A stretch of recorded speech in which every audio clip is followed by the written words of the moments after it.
ভিডিওতে আমরা তৃতীয় শ্রেণীর দ্বিতীয় পর্যায়ক্রমিক মূল্যায়নে পরিবেশে ৩ নম্বর স্কুলের প্রশ্ন উত্তরগুলো আলোচনা করব। একের ক, আবোল তাবোল বইটির লেখক হলেন সুকুমার রায়। খ, ক্যাশমিলান আসলে সিনথেটিক উল।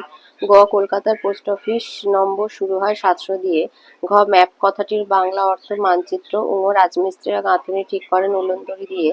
চ, বর্তমানে পশ্চিমবঙ্গের জেলার সংখ্যা ২৩টি। ২ দিয়েছে শূন্যস্থান পূরণ করো। ক, ঘোড়ার গাড়ি চালান সহিস। খ, পাখির পালক দেহের তাপমাত্রা ধরে রাখে। গ, পাকা বাড়ি যারা তৈরি করেন তাদের রাজমিস্ত্রি বলে। খ, মানচিত্রে সমুদ্রকে নীল রং দিয়ে বোঝানো হয়। ঙ, উইদের থাকার জায়গাকে উইঢিবি বলে। চ, পশুর চামড়া দিয়ে জুড়ে তাঁবু তৈরি করত। ৩ দিয়েছে কি কাজ থাকলে লোক কি ধরনের পোশাক পরে। ক, নার্স হচ্ছে ধবধবে সাদা শাড়ি। খ, স্কুলের ছাত্রছাত্রী ইউনিফর্ম। গ, ফুলহাতা জার্সি পরে গোলকিপার। আর ঘ, পুলিশ খাকি বা সাদা রঙের পোশাক।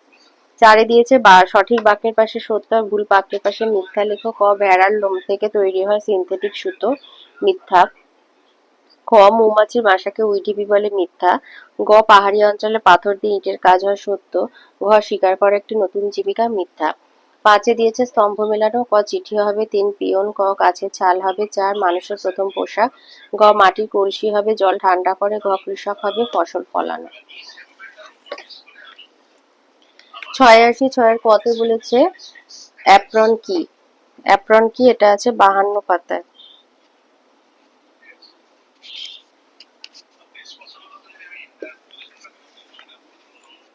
ডাক্তারবাবুরা একটা ঢোলা জিনিস পরেন গলা থেকে পা পর্যন্ত, তাকে বলে অ্যাপ্রন। বর্ষাকালে আমরা যেমন রেনকোট পরি অনেকটা সেই রকম দেখতে। তাহলে ডাক্তারবাবুরা একটা ঢোলা জিনিস পরেন গলা থেকে পা পর্যন্ত, বর্ষাকালে আমরা যেমন রেনকোট পরি অনেকটা সেই রকম, সেটাকে বলে অ্যাপ্রন।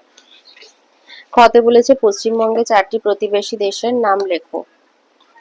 আচ্ছা, এখানে পশ্চিমবঙ্গে ৪টি প্রতিবেশী দেশের নাম লিখতে বলেছে। এই যে পশ্চিমবঙ্গের চারপাশের সীমানা ছুঁয়ে ৩টি স্বাধীন দেশ আছে, মানে ৩টি স্বাধীন পশ্চিমবঙ্গের প্রতিবেশী দেশ ও রাজ্য। তাহলে ৩টি প্রতিবেশী দেশ হচ্ছে ভুটান, নেপাল আর বাংলাদেশ। তাহলে ভুটান, নেপাল আর হচ্ছে বাংলাদেশ, এখানে ৩টে হবে। তাহলে ভুটান, নেপাল আর বাংলাদেশ। বৃহত্তম প্রতিবেশী দেশ হচ্ছে বাংলাদেশ আর ক্ষুদ্রতম প্রতিবেশী দেশ হচ্ছে ভুটান। গতে বলেছে পাকা বাড়ি তৈরি করতে কি কি লাগে। পাকা বাড়ি তৈরি করতে এই যে ইট, বালি, সিমেন্ট। পাকা বাড়ি তৈরি করতে এই যে পাকা ঘর মানে ইট, বালি, সিমেন্ট। পাকা বাড়ি তৈরি করতে ইট, বালি, সিমেন্ট লাগে। ঘ বলেছে ছিটে বেড়া দেয়াল কাকে বলে। কঞ্চির বেড়া তৈরি করে তার উপর মাটি লেপেও দেয়াল করে, তাকে বলা হয় ছিটে বেড়া দেয়াল। উন্নতে বলেছে ভূমিকম্প প্রবণ এলাকায় কিরকম বাড়ি করা উচিত। এই যে যেখানে বেশি ভূমিকম্প হয় সেখানে কাঠের বাড়ি করলে কিছুটা সুবিধা, চালটা টিনের হলে ভালো হয়। তাহলে সেই কাঠ আর টিন দিয়ে আবার নতুন করে বাড়ি করে নেওয়া যায়। তাহলে ভূমিকম্প প্রবণ এলাকায় কাঠ এবং টিন দিয়ে বাড়ি করা উচিত। চ দিয়েছে দক্ষিণ ২৪ পরগনা জেলার সদর শহর কি, আলিপুর। ছ বলেছে যাযাবর জীবন কাকে বলে। নানা জায়গায় ঘুরে বেড়ানো জীবনকে, এক জায়গা থেকে অন্য জায়গায় ঘুরে বেড়ানো জীবনকে যাযাবর জীবন বলে। এর আগে শুধু লিখে দেবে এক জায়গা থেকে অন্য জায়গায় ঘুরে বেড়ানো জীবনকে যাযাবর জীবন বলে। বর্গিন জ বলেছে গ্রীষ্মকালে কিরকম পোশাক পরা উচিত, সুতি। ঝতে দিয়েছে দুটো লুপ্ত জীবিকার নাম। লুপ্ত জীবিকা যে জীবিকাগুলো এখন আর নেই, একটা হচ্ছে শাঁখা ফেরি করা আর একটা হচ্ছে শিকার করা। ইংতে দিয়েছে পশ্চিমবঙ্গের সর্বোচ্চ শৃঙ্গের নাম কি, সান্দাকফু। ৮৭ ৭এর কতে বলেছে খনিজ তেল থেকে কি করে কাপড় তৈরি হয়। লিখবে খনিজ তেলে অনেক কিছু মিশে থাকে, তাই খনিজ তেল শোধন করে নেওয়া হয়। তারপর ওই তেল থেকে সুতো তৈরির উপাদান তৈরি করা হয়। তারপর ওই তৈরি করা সুতো দিয়ে কাপড় হয়। বড় বড় কারখানায় এসব হয়। এইখান থেকে এতটা। খতে বলেছে গুহায় বসবাসের শান্তি ছিল না কেন।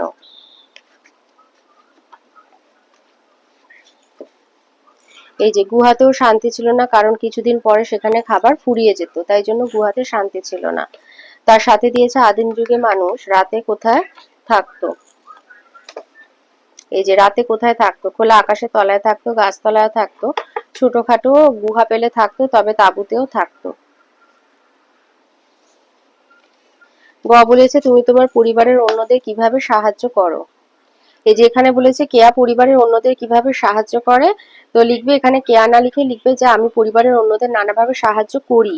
কেউ খাবার যা চাইলে দিই, কিছু আনার দরকার হলে দোকানে যাই, বাড়িতে কেউ এলে দরজা খুলে দিই, আবার কেউ বাইরে গেলে দরজায় ছিটকে নিয়ে আটকে দিই, কারোর অসুখ হলে মাথায় জলপট্টি দিয়ে দিই, আর বাগানের গাছে জল দিই, এইভাবে সাহায্য করি। এই যে খাবার জল চাইলে দিই, কিছু আনার দরকার হলে দোকানে যাই, কেউ এলে দরজা খুলে দিই। ঘ বলেছে পারিবারিক জীবিকা কাকে বলে আর বর্তমানে স্বীকার করা নিষিদ্ধ কেন। আচ্ছা, পারিবারিক জীবিকা কাকে বলে, এটা আছে 108-এর পাতায়। এই যে এখান থেকে লিখবে বহুকাল ধরে কিছু পরিবারের লোকেরা একই ধরনের কাজ করছেন, যেমন হচ্ছে কর্মকার, কুম্ভকার, কৃষক, আরো অনেক কিছু, এইগুলিকে বলা হয় পারিবারিক জীবিকা। আর বর্তমানে স্বীকার করা নিষিদ্ধ কেন, না লিখবে যে বন্যপ্রাণীর সংখ্যা খুব কমে গেছে, তাই জন্য শিকার করা এখন নিষিদ্ধ। বন্যপ্রাণীর সংখ্যায় খুব কমে গেছে, তাই শিকার করা নিষিদ্ধ। এবারে আসি চারের স্কুলে। একের কতে বলেছে পিনকোড কি, পিনকোড হলো পোস্ট অফিসের নম্বর। খ বলেছে অ্যাপ্রন কি, ডাক্তারবাবুরা একটা ঢোলা জিনিস পরেন গলা থেকে পা পর্যন্ত, বর্ষাকালে আমরা যেমন রেনকোট পরি অনেকটা সেই রকম, তাকে অ্যাপ্রন বলে। গতে বলেছে আবোল তাবোল কার লেখা, সুকুমার রায়। ঘ সিনথেটিক উলকে কি বলে, ক্যাশ মিলন। মানচিত্রের ওপরের দিকটাকে কোন দিক, উত্তর দিক।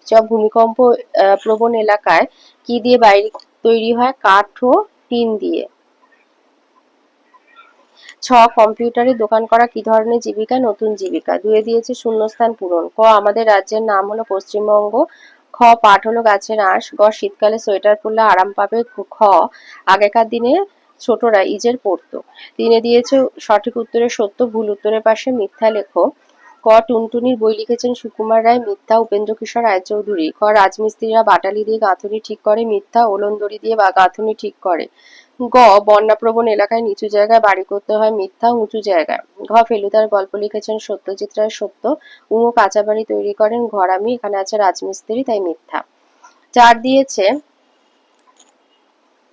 কি কাজ থাকলে লোকেরা কি ধরনের পোশাক পরে।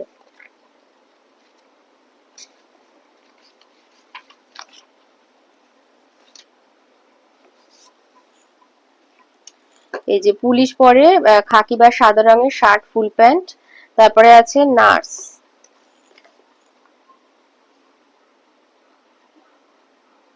নার্সরা পরে সাদা ধবধবে সাদা শাড়ি। নার্সরা পরে ধবধবে সাদা শাড়ি। স্কুলের ছাত্রছাত্রীরা এই যে ছেলে হলে শার্ট আর প্যান্ট, মেয়ে হলে শর্ট স্কার্ট ও শাড়ি। আর আছে খেলোয়াড়, খেলোয়াড়রা পরে জার্সি, খেলোয়াড়রা পরে জার্সি। পাঁচে আসি। পাঁচের কতে বলেছে গুহায় বসবাসে শান্তি ছিল না কেন। গুহাতে শান্তি ছিল না কারণ কিছুদিন পরে সেখানে খাবার ফুরিয়ে যেত, তাই অন্য জায়গায় চলে যেতে হতো।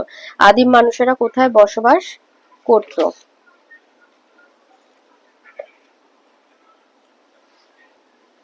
লিখবে আদিম মানুষেরা গুহায় থাকতো। বলছে আদিম মানুষেরা কোথায় বসবাস করতো, লিখবে গুহায় বসবাস করতো।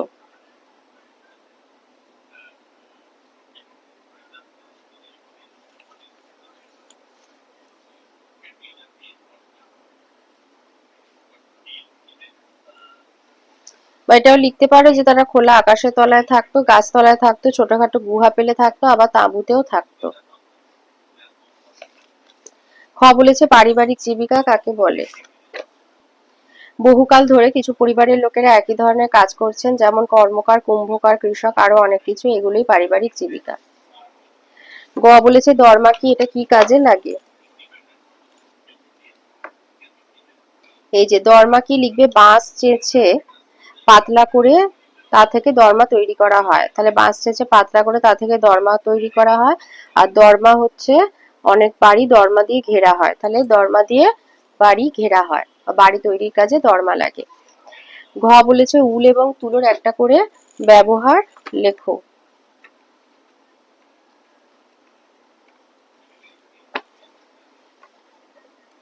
উল আর বলেছে তুলো।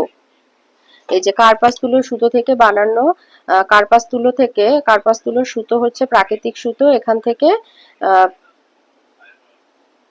গামছা, কাপড় ইত্যাদি বানানো হয়। আর উল দিয়ে হচ্ছে সোয়েটার বানানো হয়। উল থেকে সোয়েটার বা শীতের পোশাক বানানো হয়। উমা বলেছে নদীর পাড়ে বাড়ি থাকার সুবিধা এবং অসুবিধাগুলি লেখো। এই যে নদীর পাড়ের সুবিধা হচ্ছে ভালো যাতায়াত ব্যবস্থা, খাবার জল, আর অসুবিধা হচ্ছে বন্যার সমস্যা, নদীর পাড় ভাঙা। চ দিয়েছে উপেন্দ্র কিশোর রায়চৌধুরীর পরিবারের শাখা প্রশাখা লেখো। তো এইটা লিখে দেবে, এই ছকটা করে দেবে।